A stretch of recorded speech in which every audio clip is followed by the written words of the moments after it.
Assalamualaikum warahmatullahi wabarakatuh. Salam kebajikan untuk kita semua. Om Swastiastu, Namo Buddhaya, salam kebajikan. Izinkan kami di sini untuk mempresentasikan hasil diskusi kelompok kami yang berjudul sel prokaryotik dan sel eukaryotik. Sebelumnya, izinkan kami memperkenalkan diri terlebih dahulu.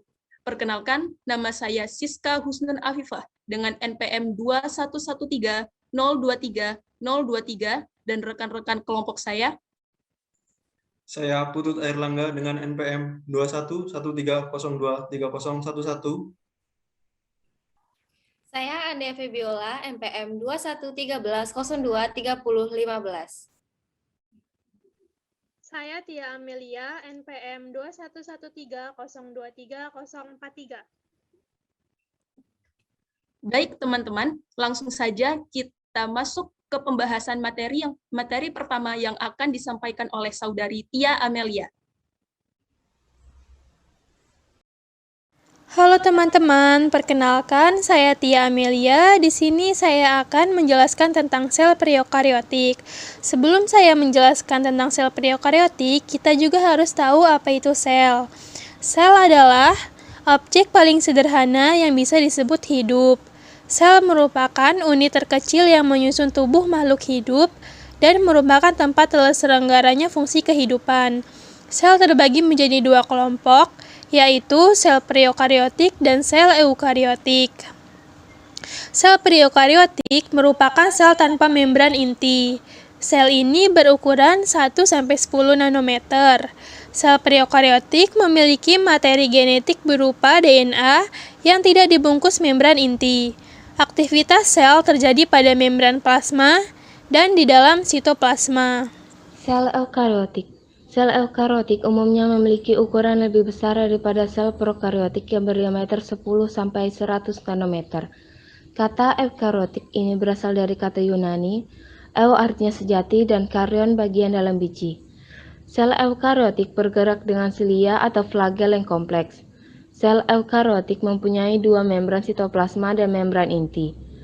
Sel eukaryotik memiliki nukleus yang terbungkus di dalam membran, sehingga DNA yang terdapat di dalam nukleus dapat tersimpan khusus dan terpisah dari bagian sel lain yang disebut sitoplasma.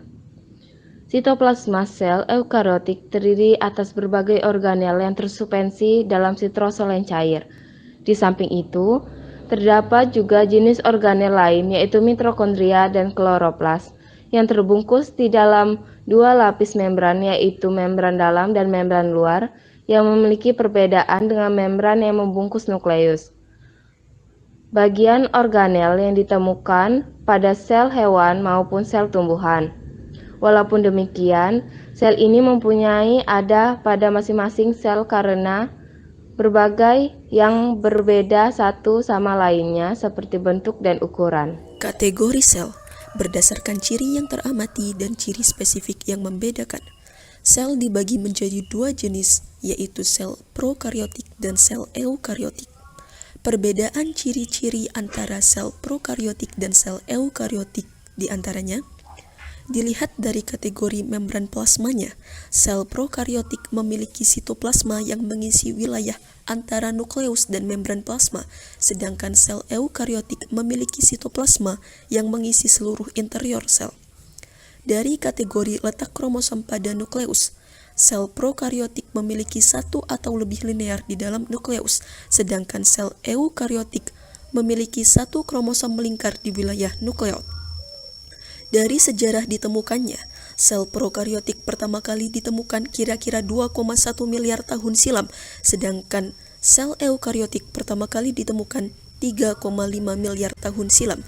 Dari kategori bentuknya, sel prokaryotik memiliki bentuk yang lebih besar dan lebih kompleks dibandingkan dengan sel eukaryotik, sedangkan sel eukaryotik memiliki bentuk yang lebih kecil dan lebih sederhana dibandingkan dengan sel prokaryotik. Dari organel pembungkus membrannya, sel prokaryotik memiliki organel pembungkus membran, sedangkan sel eukaryotik tidak memiliki organel pembungkus membran. Dari strukturnya, sel prokaryotik pada tumbuhan dikelilingi oleh dinding sel. Sel prokaryotik pada hewan dikelilingi oleh matriks ekstraseluler. Sedangkan sel eukariotik sebagian besar dikelilingi oleh dinding sel, beberapa memiliki kapsul, pil, dan atau flagela. Struktur penyusun sel prokariotik. 1. Dinding sel. Dinding sel adalah lapisan luar yang melindungi keseluruhan sel. Dinding sel prokariotik tersusun atas karbohidrat, protein, dan lemak. 2. Membran sel. Membran sel adalah lapisan lender yang melindungi sitoplasma dan bagian dalam sel dari lingkungan luar, berfungsi untuk mengontrol transportasi keluar masuknya zat dan ion pada bakteri.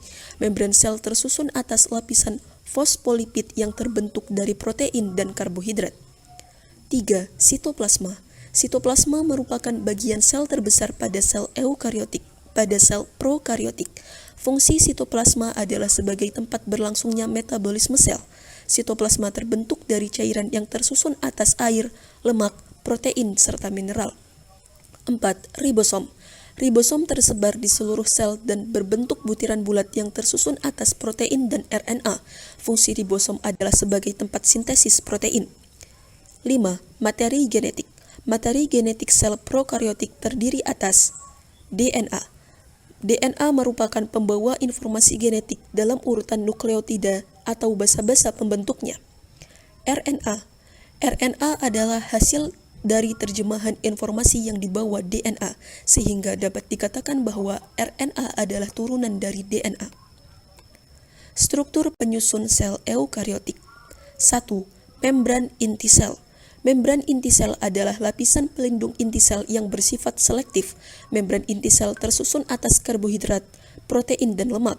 Membran inti sel memiliki fungsi untuk memisahkan inti sel dari sitoplasma. 2. Nukleus.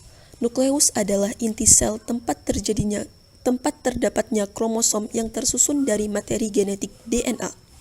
3. Ribosom. Ribosom adalah organel sel yang berfungsi sebagai tempat berlangsungnya sintesis protein. Ribosom terdapat di dua tempat berbeda, yaitu ribosom pada retikulum endoplasma, berfungsi untuk menghasilkan enzim penguraian untuk dikirim keluar sel.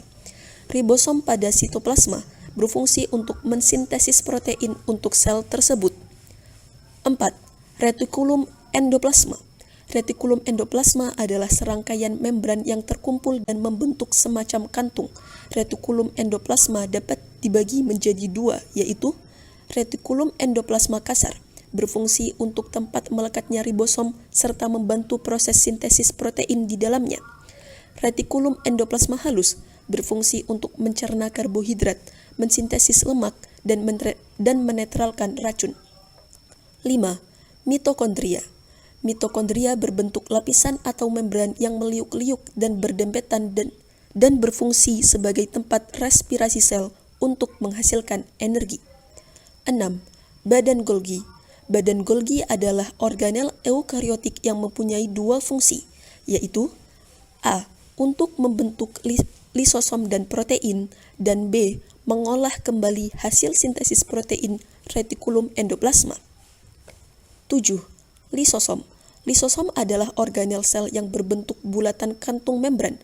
Fungsi lisosom adalah sebagai berikut. Yang pertama adalah sebagai sistem pencernaan untuk sel. Yang kedua, mengandung enzim hidrolitik untuk membuang mitokondria yang rusak. 8. Vakuola.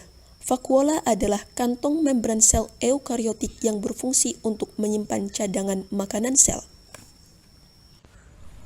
Sistem endomembran.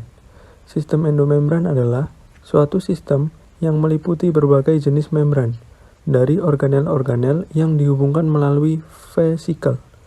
Sistem endomembran ini meliputi selubung nukleus, retikulum endoplasma, badan Golgi, lisosom, dan vakuola. Cara kerja sistem endomembran.